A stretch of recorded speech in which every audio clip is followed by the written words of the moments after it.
একটা ব্যাংকে যদি আপনি ফুটন্ত গরম পানিতে ফেলে দেন, ব্যাংকটি সাথে সাথেই পানি থেকে লাফিয়ে বের হয়ে আসবে। কিন্তু তাকে যদি একটা নর্মাল ঠান্ডা পানিতে রেখে আস্তে আস্তে তাপমাত্রা বাড়ানো হয়, তাহলে সে কিন্তু শুরুতেই লাফ দিবে না। সে তাপমাত্রার সাথে মানিয়ে নেওয়ার চেষ্টা করবে। তাপমাত্রা বাড়তে বাড়তে যখন পানি টকবক করে ফুটতে শুরু করবে, তখন ব্যাংকটির শরীর এতটা শক্তি ক্ষয় করে ফেলবে যে পরবর্তীতে সে চাইলেও আর লাফ দিতে পারবে না। কোনো কিছু বুঝে ওঠার আগেই তার শরীর ওই পানিতেই সিদ্ধ হয়ে মারা যাবে। এটাকে বলা হয় দ্য বয়েলিং ফ্রগ সিনড্রোম।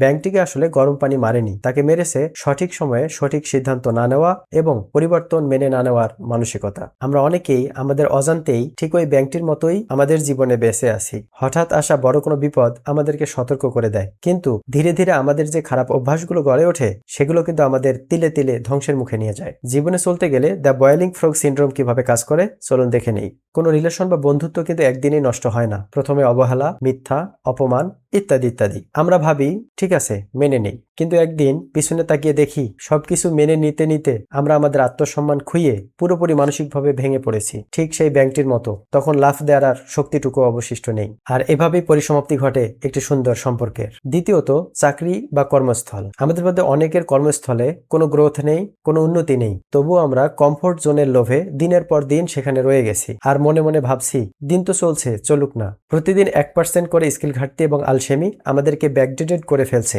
5 বছর পর যখন নোটিশ আসে ইউ আর ফায়ার্ড, তখন আমরা বুঝতে পারি জল মাথার উপর উঠে গেছে। তৃতীয়ত, স্বাস্থ্য।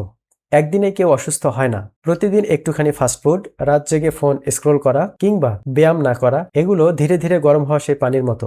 একদিন হঠাৎ বড় কোনো রোগ ধরা পড়লে আমরা অবাক হয়ে যাই, অথচ আমরাই কিন্তু এই রোগের প্রস্তুতি নিচ্ছিলাম আমাদের অজান্তেই। কারণ আমরা সেই ছোট ছোট অভ্যাসগুলোকে গুরুত্ব না দিয়ে মনে করেছি এগুলো তো কিছুই হবে না, এগুলো তো ছোট জিনিস, নর্মাল জিনিস। কিন্তু একদিন সেটি আমাদের বড় কোনো রোগের কারণ হয়ে দাঁড়িয়েছে। ঠিক এভাবেই আরো অনেক উদাহরণ তৈরি করা যায়।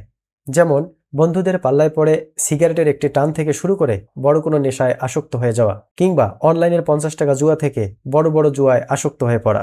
এখন প্রশ্ন হলো, আমরা এই ফাঁদ থেকে বের হব কিভাবে? প্রথমত, সচেতন হতে হবে। আপনার জীবনের কোন জায়গাটিতে তাপমাত্রা ধীরে ধীরে বাড়ছে এটি চিহ্নিত করতে হবে। দ্বিতীয়ত, নিজের প্রতি বিশ্বাস রাখতে হবে। পরিস্থিতির চরম অবনতি হওয়ার অপেক্ষা করা যাবে না। সময় থাকতেই বোল্ড সিদ্ধান্ত নিতে হবে এবং না বলতে শিখতে হবে। আজ করব, আগামীকাল করব, পরের মাস থেকে করব, এভাবে না। আপনাকে এখনই সিদ্ধান্ত নিতে হবে এবং সেই খারাপ পরিস্থিতি থেকে বের হয়ে আসতে হবে। আপনার কি মনে হয়, আপনার জীবনের কোন ক্ষেত্রটিতে দ্য বয়েলিং ফ্রগের মতো আটকে আছেন? কমেন্ট করে জানাতে পারেন। আপনার কোনো প্রিয়জন যদি থেকে থাকে যাকে এই বিষয়ে সতর্ক করতে চান, তাহলে ভিডিওটি তাকে শেয়ার করতে পারেন।